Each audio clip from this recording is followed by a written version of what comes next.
आज 19 वर्ष passion club unit 4 पक्षर स्वतंत्र रथ में श्री गणेश श्री जगन्नाथ बेसरे पूजा नहीं आज सांबादिक सम्मेलन अनुष्ठित हो भुवनेश्वर पैशन क्लब पक्षर चंडीखोल महाविनायक मंदिर चलित वर्ष श्री गणेश पूजा निमंते समस्ते जाई पूजा करी आज्ञामाल अणाई कार्य आरंभ निमंते मुख्य कारीगर सचिकांत जेना प्रदान कर आसंता मास 7 तारिख में होबाकु गणेश पूजा यूनिट 4 एमएलए कॉलोनी स्थित युव अनुष्ठान पैशन क्लब द्वारा एक सांबादिक सम्मेलन आयोजित हो 2005 मसीह प्रतिष्ठित यह संगठन भुवनेश्वर विभिन्न स्थान विभिन्न समय सरकारी और बेसरकारी कार्य जोड़ी हुई अनेक प्रशंसा साउंड विशेषकर संगठन द्वारा कोविड रे महामारी समय कार्य स्वतंत्र स्थान हासिल कर अनेक जगार पुरस्कार पाई। यही संगठन विभिन्न सामाजिक और सांस्कृतिक कार्यक्रम यथा स्वच्छ भारत अभियान वृक्षरोपण रक्तदान वस्त्रदान अन्नदान विश्व पखाल दिवस विश्व बंधुता दिवस आयोजन करछन्ती। युव संगठन द्वारा महा आडंबर सहित गणेश पूजा दीर्घ 19 वर्ष धरी निमंते पालन कर प्रत्येक थर यही संगठन किछि नुआ चिंताधारा पूजा कर चलित वर्ष संगठन द्वारा पाखापाखि 30 फुट उच्चर रथ निर्माण करिछि। श्री जगन्नाथ गजानन बेसरे गणेश को पूजा कर निष्पत्ति एथि सहित 4 दिन धरी होबाकुथिबा एही पूजारे जगन्नाथ संस्कृतिर प्रचार और प्रसार भजन प्रवचन ओडोसी नृत्य परिवेषण करने सहित छोट पिलांकर चित्रांकन प्रतियोगिता आयोजन कर 10 तारिख दिन प्रसाद सेवन आयोजन ब्लॉक सभापति अशोक कुमार पल्लाई अध्यक्षतार बसी सांबादिक सम्मेलन कहते सहित आदिशक्ति चैरिटेबल ट्रस्ट अध्यक्ष डॉक्टर नारायण महापात्र एवं युव नेता नरेन साहू एवं ब्लॉक सभापति अशोक कुमार पल्लाई संपादक सुभाष बेहरा उपसभापति प्रशांत बड़ो एवं सह संपादक केदार महापात्र कोषाध्यक्ष गोपाल दास अश्विनीकर प्रमुख उपस्थित रही सहयोग करते। ब्यूरो रिपोर्ट महापात्र उपदेष्टा पैशन क्लब जड़े भक्त श्री जगन्नाथ को देखापी आसिले पुरी को स्नान पूर्णिमा दिन सी बॉम्बे बेस्ड लोक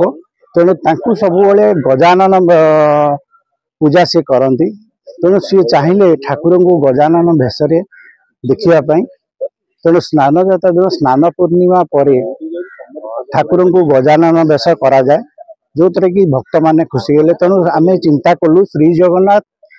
संस्कृतिर प्रचार प्रसार यही बेशटा आम एथर चलित वर्ष करूँ।